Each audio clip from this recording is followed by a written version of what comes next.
अब हमारा जो नेक्स्ट कॉन्सेप्ट है वो है पार्शियल डेरिवेटिव्स।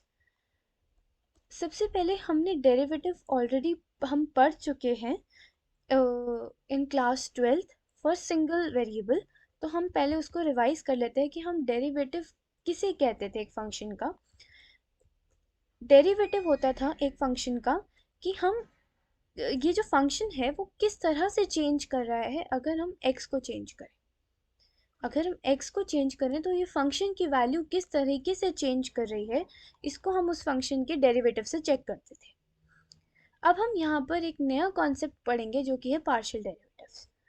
पार्शियल डेरिवेटिव्स एक function f x comma y के लिए दो टाइप्स के होते हैं, partial derivative with respect to x and partial derivative with respect to y. तो अगर हमारे पास एफ एक्स कॉमा वाई की जगह f x comma y comma z होता तो पार्शियल डेरिवेटिव्स तीन तरह के होते। Partial derivative with respect to z भी होता, लेकिन यहाँ पे एफ एक्स कॉमा वाई है तो हम उसी की बात करेंगे। Partial derivative with respect to x हम किसे बोलते हैं कि फंक्शन किस तरह से चेंज कर रहा है अगर हम x की वैल्यू को चेंज करें keeping y as a constant.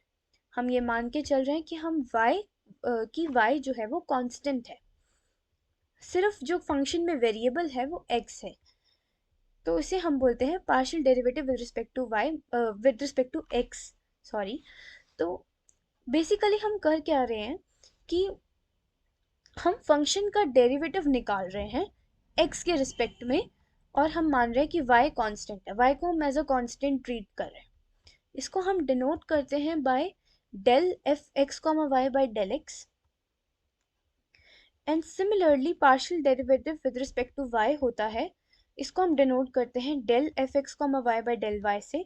ये हमें बताता है कि किस तरह से फंक्शन का नेचर चेंज कर रहा है अगर हम y की वैल्यू चेंज करें तो।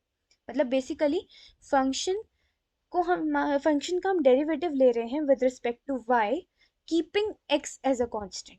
x को हम कांस्टेंट मान रहे हैं, हम ऐसा मान रहे हैं कि फंक्शन में सिर्फ एक ही वेरिएबल है जो कि y है। नेक्स्ट ये कुछ इंपॉर्टेंट नोटेशंस हैं, जैसे कि अगर हम फर्स्ट ऑर्डर पार्शियल डेरिवेटिव्स की बात करें, that is the first order partial derivative of f with respect to x, इसे हम डिनोट करते हैं by f x a comma b से। और अगर हम फर्स्ट ऑर्डर पार्शियल डेरिवेटिव ले रहे हैं f का विद रिस्पेक्ट टू y, तो हम उसे डिनोट करते हैं एफ वाई ए कॉमा बी से। ओके और अगर हम सेकेंड ऑर्डर पार्शियल डेरिवेटिव्स की बात कर रहे हैं तो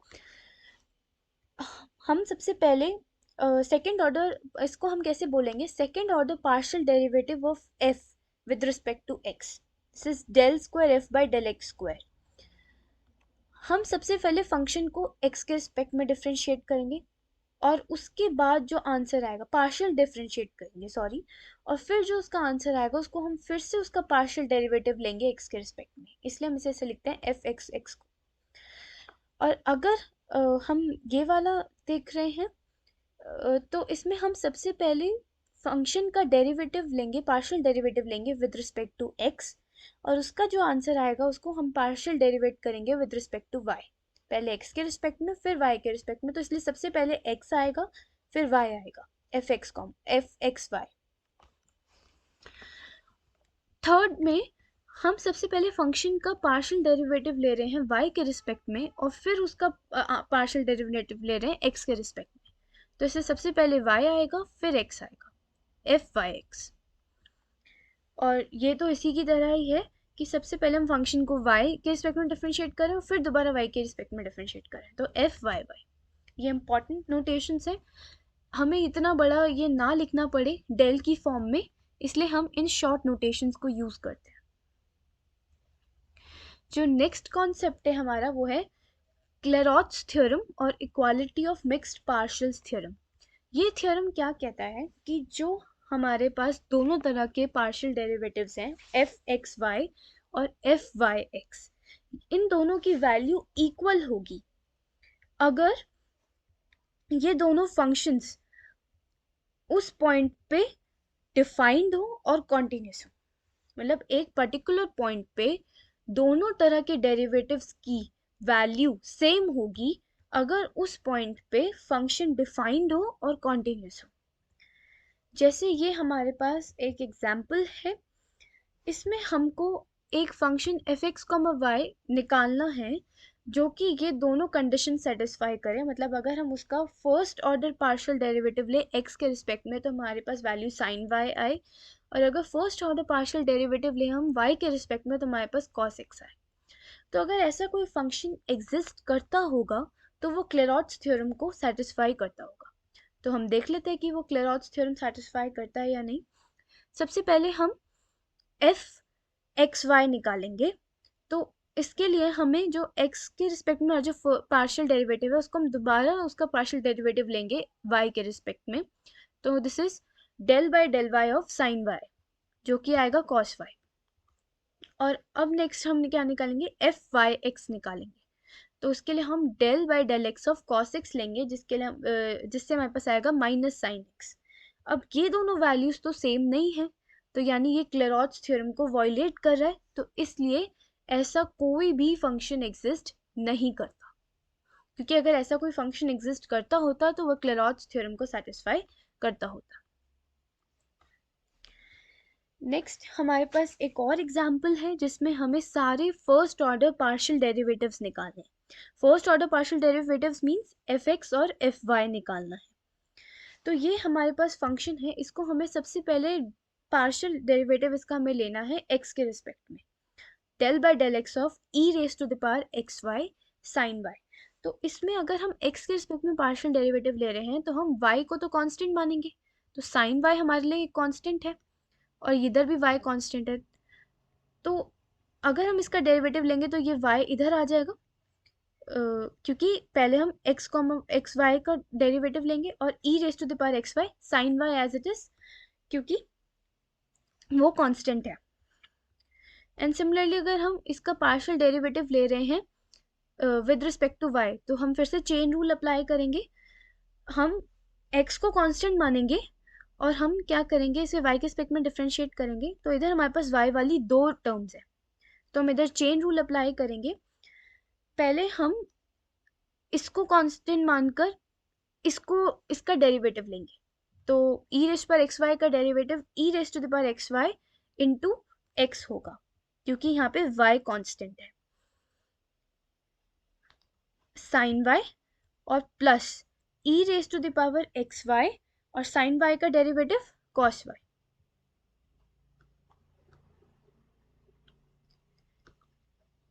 इधर क्योंकि x जो है वो कांस्टेंट है तो इसलिए एक्स वाई का डेरिवेटिव x आएगा इधर।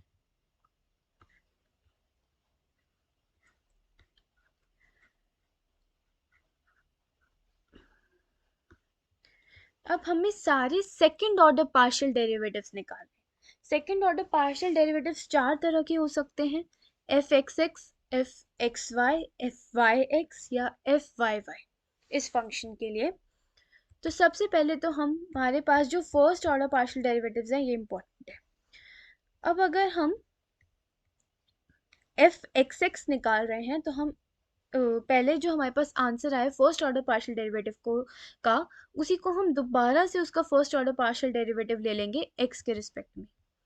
तो y e raise to the power x y sine y, इसका अगर हम पार्शियल डेरिवेटिव लेते हैं दोबारा x के रिस्पेक्ट में तो हमारे पास आएगा y square e raise to the power x y sine y. क्योंकि हम y को एज अ कांस्टेंट ट्रीट कर रहे हैं, x के रिस्पेक्ट में पार्शियल डेरिवेटिव निकाल रहे हैं, तो y as it is x Y का डेरिवेटिव y आएगा and then e raise to the power x y और फिर साइन y भी एज इट इज क्योंकि वो एक कांस्टेंट है। And then f x comma y का अगर हम सेकेंड ऑर्डर पार्शियल डेरिवेटिव ले रहे हैं तो ये हम निकाल रहे हैं एफ एक्स वाई। तो हमारे पास ऑलरेडी एफ एक्स की वैल्यू है, उसको हम डेरिवेट करेंगे y के रिस्पेक्ट में, तो हम यहाँ पे x को कांस्टेंट ट्रीट करेंगे। x कांस्टेंट है तो हमें यहाँ पर चेन रूल अप्लाई करना पड़ेगा।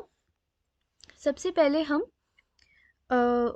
y को लेंगे, इधर वाले y को डिफरेंशिएट करेंगे तो हमारे पास उसकी वैल्यू 1 आएगी और ये पूरा एज इट इज आ जाएगा। प्लस अब अगर हम e raise to the power x y को डेरिवेटिव उसका ले रहे हैं तो y as it is e raise to the power x Y का डेरिवेटिव क्या होगा, e raise to the power x y into x, क्योंकि हमारे पास जो x है वो कांस्टेंट है इसमें, और sine y as it is, फिर साइन y का डेरिवेटिव cos y। तो ये हमारे पास आंसर आ गया। Next is F y x. उसका भी बिल्कुल सिमिलर अप्रोच है। हमारे पास ऑलरेडी एफ वाई है, उसका हम डेरिवेटिव ले रहे हैं, पार्शियल डेरिवेटिव ले रहे हैं एक्स के रिस्पेक्ट में, keeping Y as a constant. तो एक्स के रिस्पेक्ट में तो साइन वाई तो एज इट इज आ जाएगा, और हम इसका डेरिवेटिव लेंगे तो सबसे पहले E raise to the power x Y plus X Y E raise to the power x Y. ये तो हो गया हमारा फर्स्ट टर्म का डेरिवेटिव। और सेकंड टर्म के लिए E raise to the power x Y cos Y, तो इसमें हमारा y कांस्टेंट है तो cos y as it is आ जाएगा, और e raise to the power x Y का डेरिवेटिव x के रिस्पेक्ट में क्या होगा, y e raise to the power x Y. Next is F Y Y.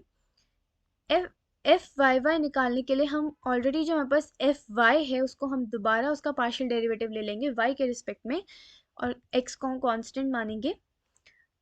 तो उस अगर हम लेंगे तो उस हमारा आंसर फाइनली ये आएगा, x square e raise to the power x y sine y plus 2x e raise to the power x Y cos y minus e raise to the power x y sine Y.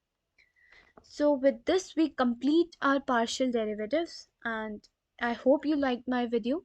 Thank you.